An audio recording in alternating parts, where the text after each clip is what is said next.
A growing industry is like an army. It needs a constant stream of new recruits. And there's one thing new recruits need: training. As key workers, we not only delivered a consistently high level of service, but we exceeded it. And this meant we needed to make sure our people were trained as much as possible. Despite the pandemic, the rail freight industry has continued to sign up new recruits. And for Kerry Talbot at DB Cargo UK, that means making training work, even if the classrooms are closed.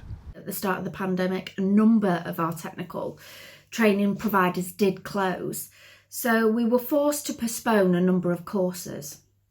Our apprenticeship programmes and further educations courses and on-the-job learning, albeit socially distanced, were still able to take place though, and that was great because it kept the learners engaged and also give them a bit of normality and something to focus on in such unsettled and challenging times. Due to the pandemic, we were forced into changing how we delivered our programmes. As with a lot of organisations, we may be guilty of doing what we've always done in terms of delivery, but the pandemic changed this. We had a number of operational programmes running at the start of the pandemic, alongside over 100 employees on apprenticeships.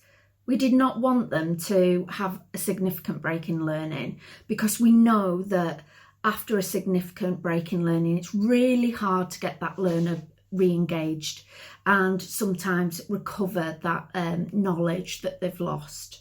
I've recently had the privilege of delivering some online training to a bunch of students of various ages and backgrounds through the rail freight industry, and they were participating in an MVQ level 3 in supply chain leadership through the Apprenticeship College, for whom I'm a masterclass trainer.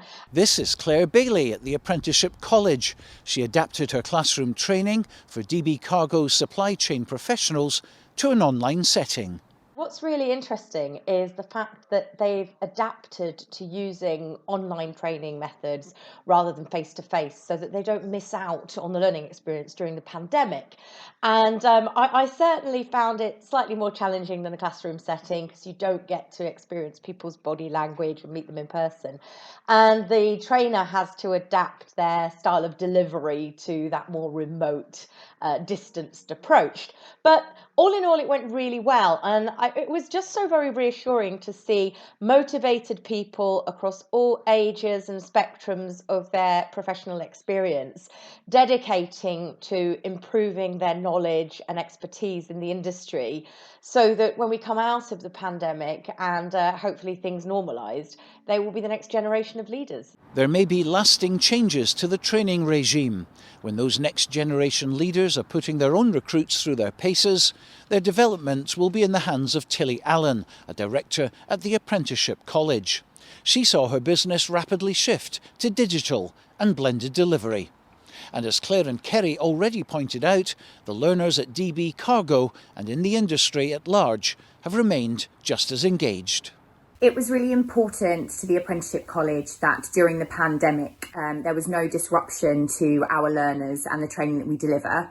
So we made some really substantial changes to our delivery model. Our team worked really hard to make sure that all of the learning could be carried out through live virtual sessions. So all of our workshops delivered by our trainers and all of our skills coaching sessions delivered by our coaches were all moved to live virtual delivery. Across the whole rail freight sector, the pandemic has put pressure on personnel and resources. Earlier this week, as we've been seeing, a tremendous effort successfully moved the European Silk Road Summit online, proving that the pandemic is not a red light to meeting, developing or training. The circumstances may have been challenging, but, says Tilly Allen, she has seen delegates, learners and trainers rise to the occasion.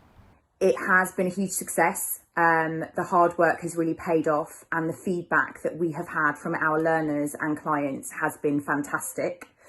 It's no mean feat moving training from face-to-face delivery to live virtual delivery, but we managed to do that through really looking into what was available to us in terms of technology And we are now in a unique position where we are confident through the feedback that we're getting that moving forward, whatever the future may hold, we have the option to deliver through face-to-face, live virtual delivery, or a combination of both. Right now, the future holds a combination of optimism and anticipation that one day soon the classrooms will open up again. That's a first-class qualified success for Tilly Allen's Apprenticeship College, and for Claire Bailey's online down-the-line students at DB Cargo UK, that's top marks too. Stuart Cameron for RailFreight Live.